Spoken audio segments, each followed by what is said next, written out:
আপনারা সবাই জানেন আজকে বিমান বাহিনীর একটি F-7 ফাইটার এয়ারক্রাফট আনুমানিক 1টার দিকে আমাদের মাইলস্টোন স্কুল অ্যান্ড কলেজের দিয়াবাড়ি উত্তর শাখার দোতলা স্কুল ভবনে ক্র্যাশ ল্যান্ডিং করেছে। এই দোতলা ভবনটিতে প্রথম তলায় ছিল তৃতীয় শ্রেণী ও চতুর্থ শ্রেণীর বাচ্চাদের ক্লাস, দ্বিতীয় তলায় ছিল দ্বিতীয় শ্রেণী ও পঞ্চম শ্রেণীদের ক্লাস এবং তার সাথে ছিল প্রিন্সিপালের অফিস, মিটিং রুম এবং একটা কোচিংয়ের ক্লাস চলমান ছিল। তবে ওই ক্র্যাশ ল্যান্ডিং যখন হয় তখন স্কুল ছুটি হয়ে গিয়েছিল এবং ওই সময় যে জায়গায় টিচার্স রুমের সাথে যে ল্যান্ডিংটা হয় আঘাত করে ওই জায়গায় বাচ্চা কাচ্চারা জড়ো হয়েছিল এবং তাদের সাথে হয়তো কিছু অভিভাবকও ছিল। আমরা fire service and civil defence crash landing হয়েছে আনুমানিক 1টার দিকে, 1:08-এর মধ্যে আমরা খবর পাই এবং আমাদের 1:22-এর মধ্যে দ্রুত আমাদের এখানে ইউনিট পৌঁছে যায় এবং উদ্ধার কার্যক্রম শুরু করে। আমাদের মোট 9টা ইউনিট এখানে কার্যক্রম করেছে।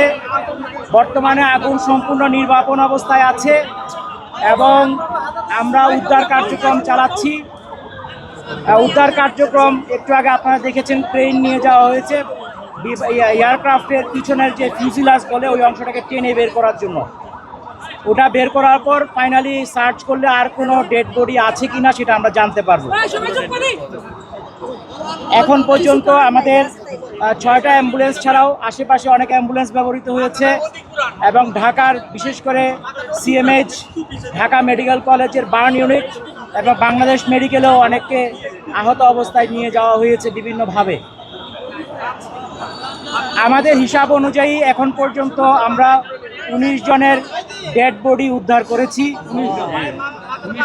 এবং তারা বিভিন্ন হাসপাতালে আছে। এগুলি হিসাবটা চলমান আছে যেহেতু দ্রুত উদ্ধার করে পাঠানো হয়েছে। এখানে সেনাবাহিনী এবং আমাদের ফায়ার সার্ভিস এবং অন্যান্য পুলিশ সবাই মিলে আমাদের সহযোগিতা করেছে এবং র্যাবও এখানে উপস্থিত ছিল। আমাদের উদ্ধার কাজ চলমান আছে এবং আশা করছি এটা খুব শীঘ্রই শেষ হয়ে যাবে, হলে আমরা টোটাল ক্ষয়ক্ষতির ফিগারটা আপনাদেরকে বলতে পারবো। আহত আমাদের ধারণা অনুযায়ী আমরা টোটাল হিসাবটা এখনো চলমান আছে, তবে আনুমানিক এটা 50-এর উপরে হবে। এই যে আহতদের কথাই বলছি, আহত উদ্ধার নিহত আহত একসঙ্গে যদি আরেকবার বলতেন। নিহত আমাদের হিসাব অনুযায়ী এখন পর্যন্ত 19 আর আহত বাংলাদেশ মেডিকেল এবং ঢাকা বার্ন ইউনিটে অন্য জায়গায় থাকতে পারে, আমরা খোঁজ খবর করছি।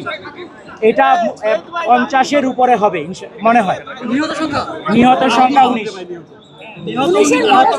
50-এর উপরে হবে। এটা ফাইনাল ফিগারটা আমরা যখন চূড়ান্তভাবে বিভিন্ন জায়গায় আমরা খোঁজ খবর করছি তখন আমরা এটা বলতে পারবো। আমাদের এখানে আমাদের মাননীয় উপদেষ্টা মহোদয় স্বরাষ্ট্র মন্ত্রণালয় উনি এসেছিলেন, উনি দেখে গিয়েছেন।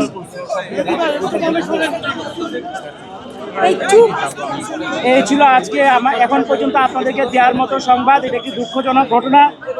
আমরা এটার জন্য আমাদের যারা মারা গিয়েছেন এবং যারা আহত হয়েছেন সবার আরোগ্য কামনা করছি এবং ফ্যামিলির প্রতি আমাদের সমবেদনা জ্ঞাপন করছি এবং আমরা আমাদের সর্বোচ্চ চেষ্টা দিয়ে যতটুকু সম্ভব উদ্ধার কার্যক্রম চালিয়েছি।